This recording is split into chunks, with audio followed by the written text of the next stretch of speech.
Parenting and teaching സീരീസിലെ മൂന്നാമത്തെ പാർട്ടാണിത്.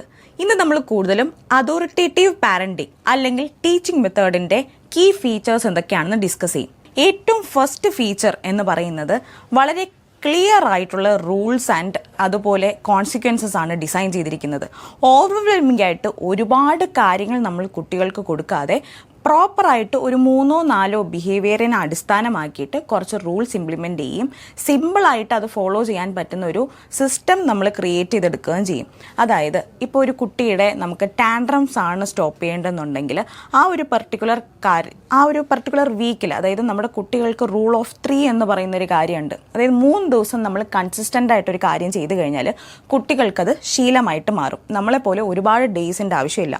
So ഈ ഒരു റൂൾ വെച്ചിട്ട് നമ്മളൊരു പർട്ടിക്കുലർ ബിഹേവിയർ കറക്ഷന് വേണ്ടിയിട്ടാണെങ്കിൽ സിമ്പിൾ ആയിട്ടുള്ള റൂൾസ് സെറ്റ് ചെയ്ത് കഴിഞ്ഞാൽ നമുക്ക് കുട്ടികളെ വളരെ ഈസി ആയിട്ട് തന്നെ മോൾഡ് ചെയ്ത് മാറ്റാൻ പറ്റും. അതോറിറ്റേറ്റീവ് പാരന്റിങ്ങിൽ എന്തുകൊണ്ടാണ് ഇത് ചെയ്യുന്നതെന്നുള്ള പ്രോപ്പർ റീസണിങ്ങോടുകൂടി കുട്ടികൾക്ക് ഇമോഷണൽ ഓവർവെൽമിംഗ് കൊടുക്കാതെ തന്നെ പ്രോപ്പറായിട്ട് ചാനലൈസ് ചെയ്യാൻ പറ്റും.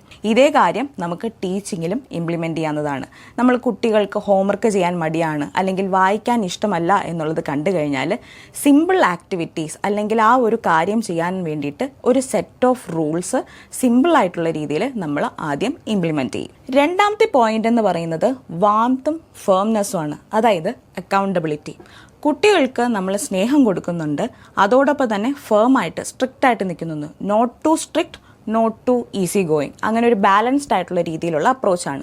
ഈ ഒരു സമയത്ത് നമുക്കെന്തെങ്കിലും ഇംപ്ലിമെൻ്റ് ചെയ്യുന്ന സമയത്ത് തെറ്റ് പറ്റുകയോ അല്ലെങ്കിൽ കുട്ടികൾക്ക് എന്തെങ്കിലും തെറ്റ് പറ്റിയാൽ അക്കൗണ്ടബിലിറ്റി എന്താണെന്നാണ് നമ്മൾ കുട്ടികൾക്ക് ഇതിൽ നിന്ന് പ്രോപ്പറായിട്ട് കാണിച്ചു കൊടുക്കുന്നത്. അതായത് നമ്മൾക്ക് തെറ്റ് പറ്റി ആസ് എ ടീച്ചർ അല്ലെങ്കിൽ ആസ് എ പാരൻറ്റ് നമ്മൾ മോഡൽ ചെയ്യുകയാണ്. ഓക്കെ, ഈ മിസ്റ്റേക്ക് എൻ്റെ ഭാഗത്തുനിന്ന് സംഭവിച്ചു എന്ന് നമ്മൾ പ്രോപ്പറായിട്ട് കൺഫസ് ചെയ്യുകയും അത് കാണിച്ചു കൊടുക്കുന്നത് വഴി കുട്ടികളും ഒരു റൂൾസ് തെറ്റിച്ചു കഴിഞ്ഞാൽ അല്ലെങ്കിൽ എന്തെങ്കിലും ഒരു കാര്യം അവർ അതായത് ബൗണ്ടറി ക്രോസ് ചെയ്ത് കഴിഞ്ഞാൽ ഓക്കെ ഞാനത് ചെയ്തു എന്നുള്ള അക്കൗണ്ടബിലിറ്റി ഏറ്റെടുക്കാനുള്ളൊരു മനസ്സ് നമ്മൾ പ്രിപ്പയർ ചെയ്തെടുക്കുന്നതാണ്. അപ്പോൾ എന്ത് പറ്റും, കുട്ടികൾക്ക് ഈ കള്ളം പറയുക അല്ലെങ്കിൽ മറച്ചു വയ്ക്കുക അല്ലെങ്കിൽ എന്തെങ്കിലും ഒരു തെറ്റ് വന്നു കഴിഞ്ഞാൽ പാരൻസിനോടോ അല്ലെങ്കിൽ ടീച്ചേഴ്സിനോടോ ഓപ്പൺ അപ്പ് ചെയ്യാനുള്ള ഒരു സ്പേസും കൂടെ നമ്മൾ ക്രിയേറ്റ് ചെയ്തെടുക്കുകയാണ് ഈ സെക്കൻഡ് പോയിന്റ് അക്കൗണ്ടബിലിറ്റിയിലൂടെ. തേർഡ് പോയിന്റ്, നമ്മുടെ കുട്ടി ഒരു ബൗണ്ടറി ക്രോസ് ചെയ്തിരിക്കുകയാണ് അല്ലേ. അപ്പോൾ തേർഡ് പോയിന്റ് ആയിട്ട് വരേണ്ടത് നമ്മൾ ലോജിക്കലായിട്ടുള്ള കോൺസിക്വൻസസ് കൊടുക്കുക എന്നുള്ളതാണ്. അതായത് ഒരു റൂള് ബ്രേക്ക് ചെയ്ത് കഴിഞ്ഞാൽ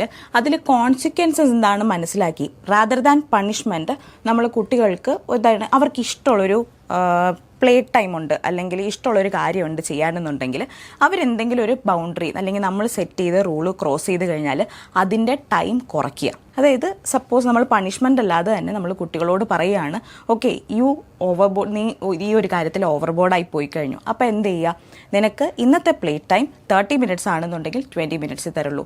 നെക്സ്റ്റ് ടൈം അത് റിപ്പീറ്റ് ചെയ്തിരുന്നാൽ back to normal 30 minutes play time ഉണ്ടാവും. അങ്ങനെ ലോജിക്കലായിട്ടുള്ള കോൺസിക്വൻസസ് കൊടുക്കുക. ഇപ്പോൾ എന്താണ്, കുട്ടി ചൂടുള്ള പാത്രം തൊടാൻ പോവുകയാണ് എന്നുണ്ടെങ്കിൽ നമ്മൾ പ്രോപ്പറായിട്ട് എക്സ്പ്ലെയിൻ ചെയ്ത് കൊടുക്കുക. അത് ചെയ്യുകയാണ് അല്ലെങ്കിൽ ബൗണ്ടറി ക്രോസ് ചെയ്യുകയാണെന്നുണ്ടെങ്കിൽ നമുക്കറിയാം എന്താണ് ആ സിറ്റുവേഷനിൽ സംഭവിക്കുക എന്നുള്ളത്. അപ്പോൾ പ്രോപ്പറായിട്ട് കുട്ടികൾക്ക് പ്രശ്നം വരാത്ത രീതിയിൽ അവർക്കൊരു ബൗണ്ടറി ക്രിയേറ്റ് ചെയ്ത് ഒരു സ്പേസ് നമ്മൾ ക്രിയേറ്റ് ചെയ്ത് കൊടുക്കുക. അപ്പോൾ ഈ ലോജിക്കൽ കോൺസിക്വൻസസിൽ വരുമ്പോൾ നമ്മൾ റൂൾ സെറ്റ് ചെയ്തിരിക്കുകയാണ് അവരോട്. അതായത് ഇന്ന് ഈ ഹോംവർക്ക് ചെയ്ത് കഴിഞ്ഞിട്ടാണ് നമ്മൾ കളിക്കാൻ പോകുന്നത് എന്ന് പറഞ്ഞിട്ടുണ്ടെന്നുണ്ടെങ്കിൽ ഹോംവർക്ക് ചെയ്തില്ല, അതായിരിക്കും അവർ നടത്തിയ റൂൾ ബ്രേക്കിംഗ്. നമ്മൾ എന്ത് ചെയ്യുക, അന്നത്തെ ദിവസം കളിക്കാൻ കൊണ്ടുപോകാതിരിക്കുക. അതിന് നിന്നെ കൊണ്ടുപോയില്ല, നീ പഠിക്കാത്തതുകൊണ്ടാണെന്നൊന്നും റീസണിങ് പ്രത്യേകിച്ച് പറയുകയൊന്നും വേണ്ട. അന്നത്തെ ദിവസം എന്തൊക്കെ സംഭവിച്ചാലും നമ്മൾ കളിക്കാൻ കൊണ്ടുപോയില്ല, ഹോംവർക്ക് ഫിനിഷ് ചെയ്തതിനു ശേഷം നമുക്ക് പോകാൻ പറ്റും എന്നുള്ളൊരു ഫേം ബൗണ്ടറി നമ്മളവിടെ ഫിക്സ് ചെയ്ത് പറയുക. അതോറിറ്റേറ്റീവ് പാരന്റിംഗ് ആയിക്കോട്ടെ അല്ലെങ്കിൽ ടീച്ചിങ് ആയിക്കോട്ടെ, 2-വേ കമ്മ്യൂണിക്കേഷൻ വളരെ ഇമ്പോർട്ടൻ്റ് ആണ് ഈ ഒരു സ്റ്റൈലിൽ. കാരണം നമ്മൾ കുട്ടികളോടല്ല പറയുന്നത്, കുട്ടിയുമായിട്ടാണ് സംസാരിക്കേണ്ടത്. അതായത് അവർക്ക് എന്തുകൊണ്ടാണ് അവർ ആ രീതിയിൽ ബിഹേവ് ചെയ്തത് എന്നുള്ളത് എക്സ്പ്ലെയിൻ ചെയ്യാനുള്ളൊരു പ്ലാറ്റ്ഫോം, ആ ഒരു സേഫ് സ്പേസ് നമ്മൾ ക്രിയേറ്റ് ചെയ്ത് കൊടുക്കണം. അതിനെയാണ് നമ്മൾ വാലിഡേഷൻ എന്ന് പറയുക. നമ്മളെല്ലാ മനുഷ്യർക്കും ഏറ്റവും ആവശ്യമായിട്ടുള്ള കാര്യം വാലിഡേഷൻ തന്നെയാണല്ലേ. പലപ്പോഴും നമ്മൾ റിയാക്ട് ചെയ്യുന്നത് നമ്മുടെ ഇമോഷണൽ ഔട്ട് ബേഴ്സ്, നമ്മൾ ദേഷ്യം കാണിച്ചോട്ടെ, അതിൻ്റെ പിന്നിൽ നമ്മുടെ ഒരു ഹേർട്ട് ഉണ്ടാവും അല്ലെങ്കിൽ ഒരു സങ്കടം ഉണ്ടാവും. അതിനെ നമ്മൾ വാലിഡേറ്റ് ചെയ്ത് കഴിഞ്ഞാൽ ആ ദേഷ്യവും സങ്കടവും ഒക്കെ അവിടെ മാറുന്നതാണ്. സിമിലർലി നമ്മൾ കുട്ടികൾ എന്തൊരു കാര്യം ചെയ്താലും why did you do that എന്ന് അവരുടെ ഐ ലെവലിൽ വന്ന് സംസാരിക്കുക, അവരെ വാലിഡേറ്റ് ചെയ്യുക. അവർക്ക് എന്തെങ്കിലും ഒരു പ്രശ്നം ഉണ്ടായിട്ടുണ്ട് ചെയ്തിട്ടുണ്ടെങ്കിൽ യെസ്, നിങ്ങൾ പ്രശ്നം തന്നെയാണ് ഫേസ് ചെയ്യുന്നത്, പക്ഷേ നമുക്കത് സിമ്പിളായിട്ട് മുന്നോട്ട് കൊണ്ടുപോകാം. ഐ വിൽ ഹെൽപ്പ് യു, അതായത് നിങ്ങൾ അവരുടെ കൂടെ ഉണ്ടെന്നുള്ളൊരു കോൺസ്റ്റന്റ് അഷ്വറൻസും കൂടെയാണ് വാലിഡേഷനിലൂടെ നിങ്ങൾ പ്രൊവൈഡ് ചെയ്യുന്നത്. Fifth point of authoritative parenting അല്ലെങ്കിൽ ടീച്ചിങ് എന്ന് പറഞ്ഞാൽ കുട്ടികളെ നമ്മൾ കൂടുതൽ എൻകറേജ് ചെയ്യുക എന്നുള്ളതാണ്. അതായത് അവരെന്തെങ്കിലും ഒരു പോസിറ്റീവ് ബിഹേവിയർ കാണിച്ചാൽ അവരെ എൻകറേജ് ചെയ്യുക. അതെങ്ങനെയാണ്? ചോയ്സ് കൊടുക്കുക, ഫ്രീഡം ഓഫ് ചോയ്സ് അല്ലെങ്കിൽ ഡിസിഷൻ മേക്ക് ചെയ്യാനുള്ള ഒരു ചോയ്സ് നമ്മൾ ക്രിയേറ്റ് ചെയ്യാൻ സമ്മതിക്കുക. എപ്പോഴും നമ്മൾ അവരോട് പറയുമ്പോൾ 2 ഓപ്ഷൻസ് നമ്മൾ പ്രൊവൈഡ് ചെയ്യുക. എന്തെങ്കിലും കാര്യം അവരിൽ നമ്മൾ അടിച്ചേൽപ്പിക്കുകയാണ് എന്നൊരു തോന്നൽ വരാതിരിക്കാൻ വേണ്ടിയിട്ട് നമുക്ക് ഫേവറബിൾ ആയിട്ടുള്ള സിറ്റുവേഷൻ ആയിരിക്കണം എൻഡ് റിസൾട്ട് വരേണ്ടത്. ഇപ്പോൾ സപ്പോസ് നമ്മുടെ കുട്ടിയെ കൊണ്ട് പാർക്കിൽ പോയി, കുട്ടിക്ക് തീർച്ചയായിട്ടും പാർക്കിൽ നിന്ന് വരാൻ ഇഷ്ടം ഉണ്ടാവില്ല. അപ്പോൾ നമ്മളെ കുട്ടി അവിടെ കളഞ്ഞിട്ട് വരികയോ അല്ലെങ്കിൽ ഇല്ല ഞാൻ ഇട്ടിട്ട് പോവാണ് അല്ലെങ്കിൽ കൊക്കാച്ചി വന്ന് പിടിക്കും എന്ന് പറഞ്ഞ് പേടിപ്പിക്കാതെ അല്ലെങ്കിൽ പിടിച്ച് വലിച്ചുകൊണ്ട് വരുന്നതിന് പകരം നമ്മൾ എന്ത് ചെയ്യാന്ന് പറഞ്ഞാൽ നമുക്കിപ്പോൾ പോകേണ്ട സമയമാണ്, ഓൾറെഡി ഒരു 5 മിനിറ്റ് മുമ്പേ അവരോട് പറയാം നമുക്ക് 5 more minutes ഈ പ്ലേ ഗ്രൗണ്ടിൽ കളിക്കാവുന്നതാണ് എന്നൊക്കെ പറയാം. അത് കഴിഞ്ഞിട്ട് 5 മിനിറ്റ് കഴിയുമ്പോൾ അവർക്ക് ഇഷ്ടമുള്ള കാര്യം എന്താണ്? അവർ ആക്ടിവിറ്റിയിലാണ്, അവർ ഗെയിമിലാണ്. അപ്പോൾ നമ്മൾ എന്ത് ചെയ്യുക? ആ ഗെയിം തന്നെ ഓപ്ഷൻ ആക്കുക. നമുക്ക് ഈ പാർക്കിൽ നിന്ന് ഇപ്പോൾ പോകണം, സമയമായി, പക്ഷെ നമുക്ക് ഗേറ്റ് വരെ നമുക്ക് ഓടിപ്പോണോ അതോ നമുക്ക് ചെറുതായിട്ട് ജമ്പിങ് സ്ക്വാട്സ് ചെയ്ത് പോകണോ എന്നുള്ള രീതിയിൽ 2 ഓപ്ഷൻസ് കൊടുക്കുക. രണ്ടും തന്നെ നമുക്ക് ഫേവറബിൾ റിസൾട്ട് തരുന്നതാണ്. പക്ഷേ കുട്ടികളെ സംബന്ധിച്ച് അവർക്കൊരു പ്രഷർ കൊടുക്കാതെ ചോയ്സ് തരാണ്. സ്റ്റിൽ അവർക്ക് കളിക്കുകയും ചെയ്യാണ്, അവർ ആക്റ്റീവുമാണ്. ഈ രീതിയിൽ കൊടുത്തു കഴിയുമ്പോൾ കുട്ടികൾക്ക് decision making capacity, critical thinking, അതുമാത്രമല്ല അവർ കൂടുതലും പ്രോബ്ലം സോൾവിങ്ങിലായിരിക്കും പ്രോബ്ലത്തെക്കാൾ എംഫസൈസ് ചെയ്യുന്നത്. ഈ ഒരു സിറ്റുവേഷനിൽ കുട്ടികൾക്ക് നാച്ചുറലി എന്തൊരു സിറ്റുവേഷൻ വന്നാലും അതൊരു ഓവർകം ചെയ്തു പോകാനുള്ളൊരു മെന്റാലിറ്റി നമ്മൾ വളർത്തിയെടുക്കാൻ സഹായിക്കും. നമ്മുടെ 6th പോയിന്റ് എന്ന് പറയുന്നത് കൺസിസ്റ്റൻസിയാണ്. അതായത് നമ്മളിപ്പോൾ അതോറിറ്റേറ്റീവ് പാരന്റിങ് അല്ലെങ്കിൽ ടീച്ചിങ് നമ്മൾ പ്രാക്ടീസ് ചെയ്യുകയാണെന്നുണ്ടെങ്കിൽ കൺസിസ്റ്റൻസി വളരെ ഇമ്പോർട്ടൻ്റ് ആണ്. അതായത് 2 ദിവസം നമ്മൾ അതോറിറ്റേറ്റീവ് ആയിട്ട് നിന്നു, 3ാമത്തെ ദിവസം നമ്മൾ പെർമിസീവായി, 4ാമത്തെ ദിവസം നമ്മൾ വീണ്ടും അതോറിറ്റേറിയൻ ആവുകയാണ് എന്ന് പറഞ്ഞു കഴിഞ്ഞാൽ ഓക്കെ ആവില്ല. നമ്മൾ റൂൾസ് സ്ട്രിക്റ്റ് ആണെന്നുണ്ടെങ്കിൽ സ്ട്രിക്റ്റ് ആയിട്ട് ഫോളോ ചെയ്യുക, കോൺസിക്വൻസസ് കൊടുക്കുക, അത് ഇംപ്ലിമെന്റ് ചെയ്തുകൊണ്ട് തന്നെ ഇരിക്കുക. പക്ഷെ ഒരിക്കലും നമ്മുടെ ക്ഷമ നശിച്ചു എന്ന് പറഞ്ഞിട്ട് അവരോട് ഒരുപാട് ഷൗട്ട് ചെയ്യാനോ ഹാർഷ് പണിഷ്മെന്റ്സോ കൊടുക്കാൻ പാടില്ല.